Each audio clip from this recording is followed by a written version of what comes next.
Hello বন্ধুরা, কেমন আছেন সবাই? আশা করি সবাই ভালো আছেন। বন্ধুরা, এই গল্পগুলো যদি ভালো লাগে অবশ্যই লাইক করবেন আর কমেন্টস করে জানিয়ে দেবেন। চ্যানেলে যদি নতুন দেখেন অবশ্যই সাবস্ক্রাইব করে পাশে থাকা বেল আইকনটি প্রেস করে রাখুন। আজকের গল্প ডায়েরির পাতা, পর্ব 17। লেখিকা জেরিন আক্তার নিপা। তীব্র সাজের ডান হাত ওর হাতে মুঠো করে ধরে রেখেছে। সাজ বা হাত দিয়ে তীব্রর মাথায় হাত বুলিয়ে দিচ্ছে। তীব্র চোখ বন্ধ করে রেখেছে। সাজ পরমাবেশে তীব্রর মুখের দিকে তাকিয়ে আছে। সাজ, আমি কি তোকে অনেক বেশি বিরক্ত করি? তাহলে আমাকে দেখলেই তোর মন খারাপ হয়ে যায় কেন? জানি না। তুই কি সত্যিই আমাকে ভালোবাসিস না? জানি না। আমি কুমিল্লা চলে গেলে কি তুই খুশি হবি? জানি না। তীব্র আর কিছু জিজ্ঞেস করলো না। সাজের গলা ভারী হয়ে গেছে, তা তীব্র বুঝতে পারলো। মনে মনে বলল, তোর জানি না কথাটার মাঝেই আমি আমার সব প্রশ্নের উত্তর পেয়ে গেছি। সাজের চোখ টলমল করছে। কেন কষ্ট দাও আমায়? জোর করে কাছে এসে আবার কেন দূরে সরে যেতে চাও? ভালোবাসো তাহলে জোর করে কেন ভালোবাসা আদায় করে নাও না? তুমি আমার কাছে আসতে চাইলে আমি তো না করব না। সাজ, কাল শুভর জন্য মেয়ে দেখতে যাবি, শুনছিস? শুভর বিয়ের পর আমাদের কথাও মামা মামিকে জানিয়ে দিব। সাজ কিছু বলো না। সাজ, কি? যা কিছু হয়ে যাক না কেন, তুই শুধু আমার পাশে থাকিস। অনেকক্ষণ পর তীব্র সাজের কোলে মাথা রেখে ঘুমিয়ে গেল। সাজ আলতো করে তীব্রর কপালে একটা চুমু দিয়ে তীব্রর দিকে তাকিয়ে রইল।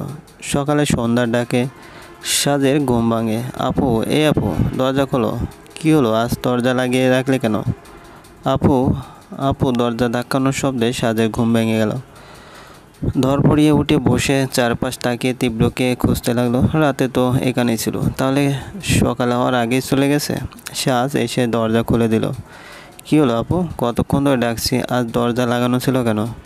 এমনি। কেন ডাকছিলি তা বল। আজ টনা আপুদের বাসায় যাব, মনে নেই তোমার? আমি যাব না। যাবে না কেন? ভালো লাগে না। সন্ধ্যা মুখ মুসর দিল। তোমার তো কিছুই ভালো লাগে না। জীবনে তোমার কিছু ভালো লেগেছে বলো তো একটু আমাকে। ভাইয়া তোমাকেও যেতে বলেছে, আমার কথা আমি জানালাম। এখন তুমি গেলে যাবে, না গেলে না যাবে। সন্ধ্যা চলে যাওয়ার একটু পর সাজ নিচে নামার সময় সিঁড়িতে তীব্রর মুখোমুখি হয়ে গেল। তীব্র সাজকে দেখে হেসে বলল, রাতে ঠিকঠাক ঘুম হয়েছে তো? আচ্ছা, তাহলে ঠিক সময়ে রেডি হয়ে থাকিস, একটু পরে সবাই বের হবে। রাতে সাজ তীব্রর বুকে মাথা রেখে বসে থেকে ঘুমিয়ে গেছিল। তীব্রর ঘুম ভাঙলে সাজকে বিছানায় ঠিক করে শুয়ে দিয়ে ওর রুমে চলে গেল। সবাই তনাদের বাসায় পৌঁছে গেছে। তনা সবাইকে একসাথে দেখে যেন আকাশ থেকে পড়ল। তনা কখনো এই দিনটার কথা কল্পনাও করেনি। তনা সবাইকে ভিতরে নিয়ে বসালো। এতক্ষণে তনার ভাইয়া ভাবিও বের হয়ে আসলো। তীব্র তনার কাছে গিয়ে পিছপিছিয়ে বলল, ঘটনা বুঝতে পারছো? তনা মুচকি হাসলো। আর কিছুদিন পর তুমি আমাদের ভাবি হয়ে যাবে। এখন থেকে কি তোমাকে ভাবি ডাকা শুরু করব? তীব্র, তুমিও এমন করছো? তীব্র হাসতে হাসতে চলে গেল। এই পাকে তনা এক নজর শুভর দিকে তাকালো।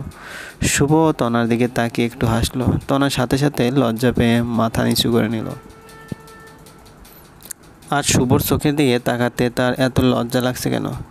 3 বছরে কতই তো শুভর চোখের দিকে তাকিয়ে ভালোবাসার কথা বলেছে। কই, তখন তো একটুও লজ্জা লাগেনি। তাহলে আজ কেন এমন লাগছে? সন্ধ্যা সাজকে জোর করে তনার কাছে নিয়ে আসলো। ভাবি, কেমন আছো তুমি? সন্ধ্যার কথায় তনা হেসে জবাব দিল, আমি ভালো আছি। তুমি কেমন আছো সন্ধ্যা? আমিও ভালো আছি, কিন্তু তুমি আমার নাম জানো কীভাবে? তুমিও তো আমার নাম জানো। আমি তো জিজ্ঞেস করিনি তুমি আমার নাম জানো কীভাবে। তাও ঠিক। তনা সাজ সন্ধ্যাকে আগে থেকেই চিনে বলতে শুধু নাম জানে, কখনো সামনাসামনি দেখা হয়নি। তুমি আমার সাথে কথা বলবে না সাজ? বলবে, তাহলে বলছো না কেন? সাজ কি বললো ভেবে পেল না। তনা সাজের হাত ধরে বলল, আচ্ছা থাক, এখন কথা না বললে হবে। তোমাদের বাসায় যখন যাব তখন বলো, কেমন? সাজ হ্যাঁ সূচক মাথা নাড়ল। সন্ধ্যা যেন চুপ করে কি ভাবছে, ওটা দেখে তনা বলল, হয়েছে, আর ভাবতে হবে না। আমি বলে দিচ্ছি আমি তোমাদের নাম কিভাবে জানি। তীব্র আমাকে তোমাদের সবার কথা বলেছে। ও তোমাদের নিয়ে এত কথা বলতো, যার কারণে তোমাদের দেখার সাথে সাথেই চিনে ফেললাম। ও, তীব্র ভাইয়া বলেছে, এখন বললাম। আলম হোসেন তনার ভাইয়ের সাথে কথা বলছে। তনার ভাই আগে থেকেই আলম হোসেনকে চিনতেন। তনা আমার একমাত্র বোন। ওর জন্মের পর মা মারা যায়। বাবাও 2 বছর হলো আমাদের ছেড়ে চলে গেলেন। আমার বোনকে আমি অনেক আদর যত্ন করে বড় করেছি। দেখুন মোমিন সাহেব, আমরা সব কিছু জেনেই এখানে এসেছি আমাদের ছেলের জন্য আপনাদের মেয়েকে চাইতে। আমাদের শুধু আপনার বোন লাগবে, আমরা আর কিছুই চাই না। এটা তো আমার বোনের ভাগ্য, আপনাদের বাড়ির বউ হয়ে যাবে। তাহলে শুভ কাজ যত তাড়াতাড়ি করা যায় তাই তো ভালো। হ্যাঁ, তা ঠিক। তাহলে খুব শীঘ্রই ওদের 4 হাত এক করে দেওয়ার ব্যবস্থা করি। কি বলেন আপনি? আপনি যা ভালো মনে করেন তাই হবে। তনার ভাবি বলে উঠলেন, সব কিছু যখন ঠিক তাহলে একটু মিষ্টি মুখ করুন। তনা, মিষ্টি নিয়ে আসো সবার জন্য। তনা মিষ্টি হাতে এখানে আসলে রোকেয়া বেগম তনাকে বুকে জড়িয়ে নিলেন। অবশেষে শুভ আর তনার বিয়ের ডেট ফাইনাল হয়ে গেল। সামনের মাসের প্রথম শুক্রবারে বিয়ে হবে।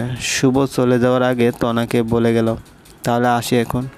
তনা কিছু বলতে পারল না, শুধু মাথা নাড়ল।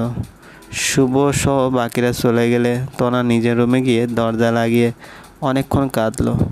শুভকে পাওয়ার কথা সে স্বপ্নেও কল্পনা করেনি। তনা জানত শুভ কোনোদিনও তাকে বিয়ে করতে রাজি হবে না, কিন্তু আজ একটু আগে শুভর সাথে তার বিয়ে ঠিক হয়ে গেল। সত্যি কি শুভ তাকে বিয়ে করবে? জীবনে অতি গুরুত্বপূর্ণ কোনো কিছু পেয়ে গেলে সে জিনিস পাওয়ার আনন্দর চেয়ে কষ্ট হয় বেশি, আর তার জন্যই হয়তো তনা কাঁদছে। কেঁদে কেঁদে নিজের কষ্ট কমাচ্ছে। মন থেকে কিছু চাইলে আল্লাহ সেই চাওয়া সত্যি পূরণ করেন। বান্দার কোনো চাওয়াইও আল্লাহ অপূর্ণ রাখে না। একটু দেরি হলেও আল্লাহ তার বান্দার মনের আশা পূরণ করেন। তাই ধৈর্য না হারিয়ে আল্লাহর উপর বিশ্বাস রাখতে হবে। আল্লাহ যা করেন তা আমাদের ভালোর জন্যই করেন। বেশ কিছুদিন কেটে গেল। সাজ ভার্সিটির সামনে দাঁড়িয়ে আছে। শুভ এখনও সাজকে আনতে যায়নি। ভাইয়া এখনও আসছে না কেন? ভাইয়া কি ব্যস্ত নাকি ভুলে গেছে তাই আসছে না? পিছনের ডেকে কেউ একজন যেন ডেকে উঠল। আপা। সাজ পিছন ফিরে তাকিয়ে দেখে 14-15 বছরের একটা মেয়ে 9-10 বছরের একটা বাচ্চা ছেলে হাত ধরে দাঁড়িয়ে আছে। মেয়েটার মুখে হাসি, গায়ের রঙে একটু চাপা, রোগাটে চেহারা। ছোট ছেলেটা মেয়েটার দিকে থেকে একটু সুন্দর। সাজ ছেলে মেয়ে দুজনকে চিনতে পারল না। আপা কেমন আছেন? সাজ যে তাদের চিনতে পারেনি তা মেয়েটাও বুঝতে পেরেছে। ভালো। আমাদের চিনতে পারেননি তো আপা? চিনবেন কি করে? আমাদের তো আগে কখনো দেখা হয়নি। আপা, আমি রুনু, আর ও আমার ছোট ভাই রানা। ছোট ছেলেটা খপ করে সাজের হাত ধরে বলল, তুমি কি আমাদের বড় আপা? সাজ কিছু না বুঝেই মাথা নাড়ল। রানা আবার বলল, আপা তুমি আমাদের সাথে আমাদের বাড়িতে যাবে? রুনু রানাকে ধমক দিয়ে থামিয়ে দিল। ওর কথা আপনি শুনবেন না তো আপা, ও একটু বেশিই কথা বলে। সাজের চোখ ভিজে আসছে। এতক্ষণ পর সাজ ছেলে মেয়ে দুটাকে চিনতে পেরেছে।